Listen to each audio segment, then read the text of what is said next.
I hope you are fine. So today we are going to solve the problem of the day for 4th February. Let's start with the problem.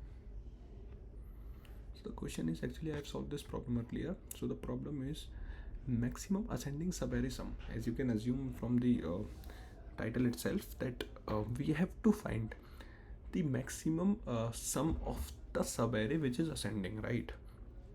So it is also mentioned in the problem statement that given an array of positive integers nums, return the maximum possible sum of ascending subarray. So we have to find a subarray which is in the ascending order, and we have to find the sum of that subarray. Subarray is nothing. So let me start with the subarray, right? So the subarray is nothing but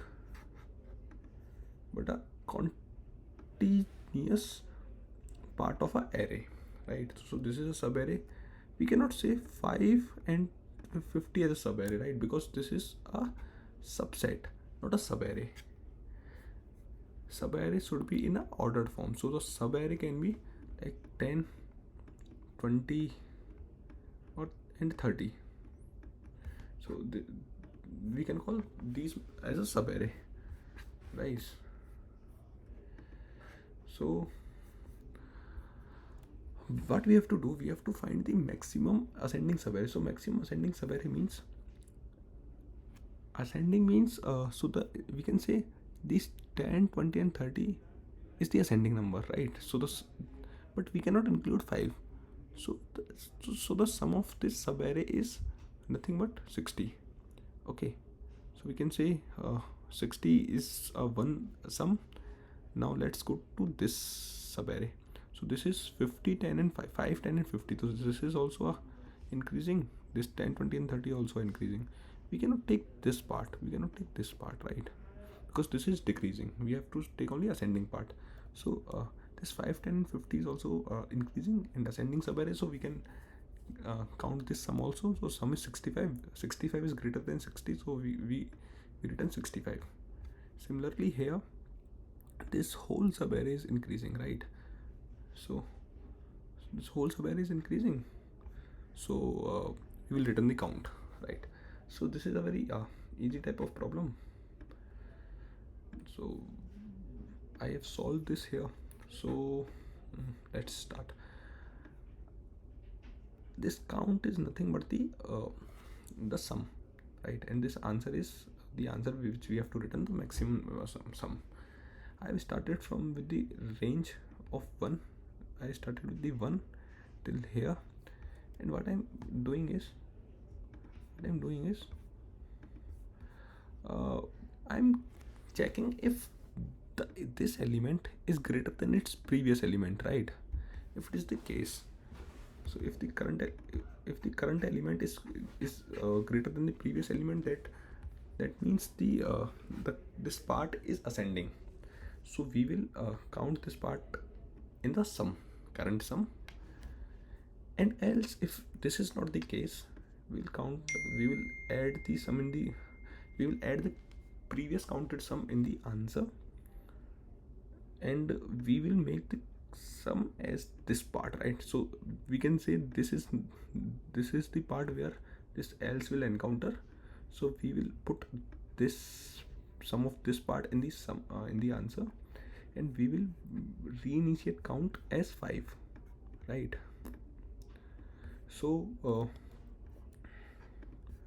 at 5, right? So so that we can again calculate the sum of this part.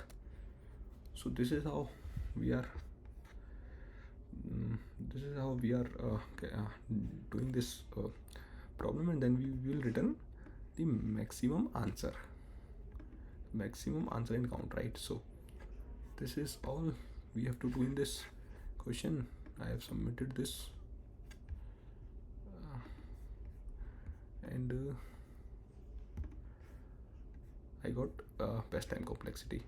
So talking about the time complexity and space complexity, I hope you can find the time complexity and space complexity of this problem. If you find this, please share this in the comment section so that I can verify that you are finding the correct time complexity and space complexity. So thank you. Thank you for your time. I'm going to start a new series in which I will explain the different algorithms from the competitive programming. This is a very good site I find recently. CP algorithms in cpalgorithms.com. The guys are explaining the algorithms in a very good manner. You can see bit manipulation, binary search, dynamic programming, knapsack problems. They are these solutions and this explanation will make you make your understanding about these algorithms very good, right? You will got to know a deeper you will have a deeper and very strong understanding after reading about these different algorithms. I will help you in this. After that we will also solve all these problems. So I will start it very soon. So be connected with me. I have a uh, I have a WhatsApp group also. So if you want, you can join there. Join this group. I will. I have shared the link of that group in the description. So we can discuss multiple problems there also. We will also start some good project, and we will also discuss the LeetCode daily problem. Anything, like any confusion, you can ask me directly in that group. So I will help you with that also. Thank you for your time. I'm Thank you.